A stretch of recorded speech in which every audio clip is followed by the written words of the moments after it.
Hello, welcome to Dungeon Girls Podcast. I'm your host Justin. Today we're reviewing the DC graphic novel with Dynamite, Batman: The Shadow, The Murder Geniuses, with plot by Scott Snyder, written by Steve Orlando, art by let me double check here. Oh shit.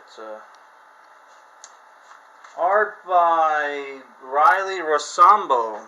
Okay. Rossmo. Alright, here's the interior. Great scene, by the way, this scene. The book goes for 25 US, 34 Canadian, right? And I would say this is roughly like, this felt like it was like 6 issues worth of books. I could be wrong, though. This came out in 2017. So the story for this book, right? Well, I should say it starts off on Christmas, right?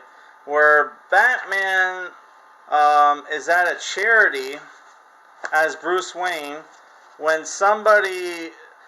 supervillain attacks like this charity for kids, right? And this supervillain is like another Ice Fiend villain right there. I think his name's Minister Freeze or whatever, right?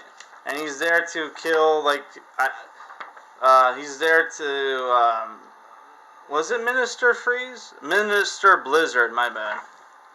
He's there to kill, this philanthropist or whatever, this rich guy who donates a lot of money to the poor. And Batman stops him, but the old guy gets killed anyway by this villain, who's a villain of the Shadow, called the Stag, right? And the second person he kills, you have like Henry Ducard here. Also, you got some really cool covers by Riccardo Federici and Tim Sale.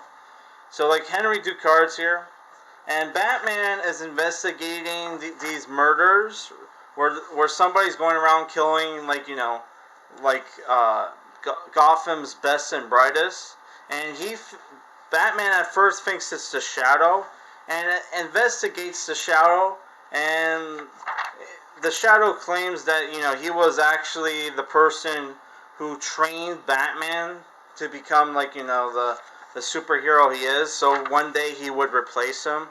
But Batman doesn't kill, right? So he's like, yeah, I'm not gonna replace you, dude. Right? Well, also the Stag is this character who's supposed to be immortal, right?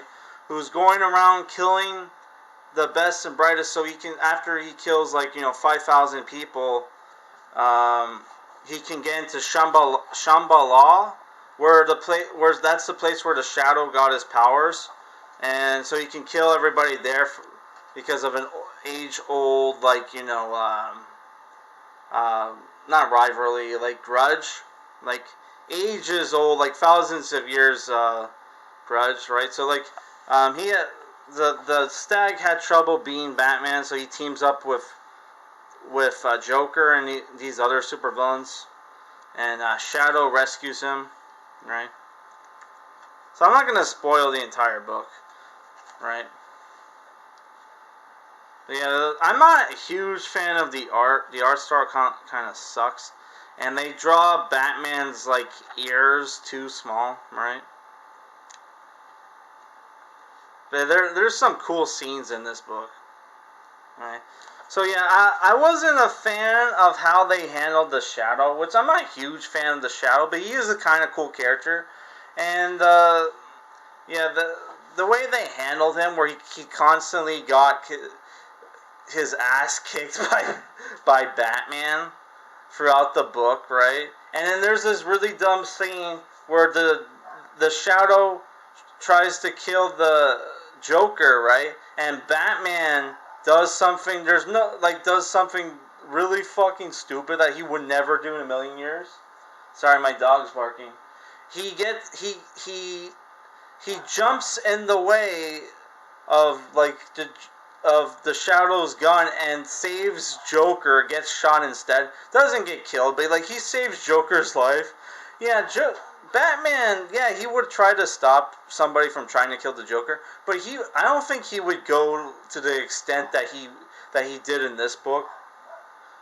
Oh, my dog's really barking. So I'm gonna get to the likes and dislikes. I don't know. It was great to see the Batman, the Shadow, in the same story, because there's a lot of people, Razor Fist, who think Batman is a ripoff of the Shadow when they're. I think there's enough differences where he was probably inspired by the Shadow, but I think there's enough differences there where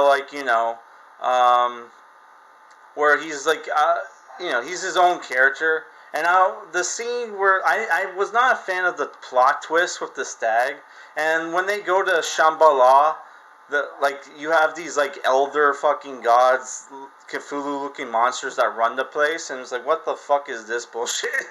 I thought that was dumb. And the whole thing where the Shadow was secretly training the Batman his entire life so he can replace him. Right, I thought that was dumb. Lamont Cranston, yeah, he's constantly looking for redemption for the evil life he had before he was the Shadow, but I don't think he would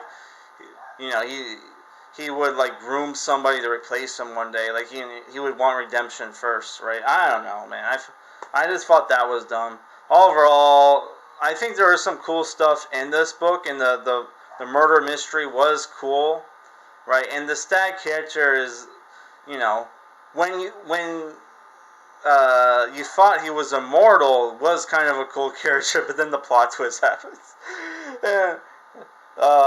Which Joker figured it out before Batman did, so it's another example of Batman being kind of a shitty detective, right? So yeah, I'm just giving this a 6 out of 10. I wasn't a huge fan of this.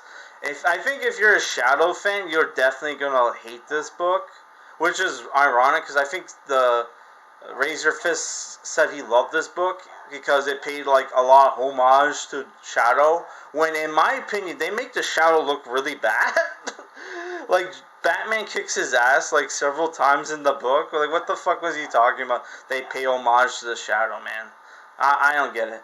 So this was supposed to be the last review for Batman month, but I decided to review Batman: The Long Halloween Part 1 and 2 for the finale, and that's going to be the finale, right? Alright, that's it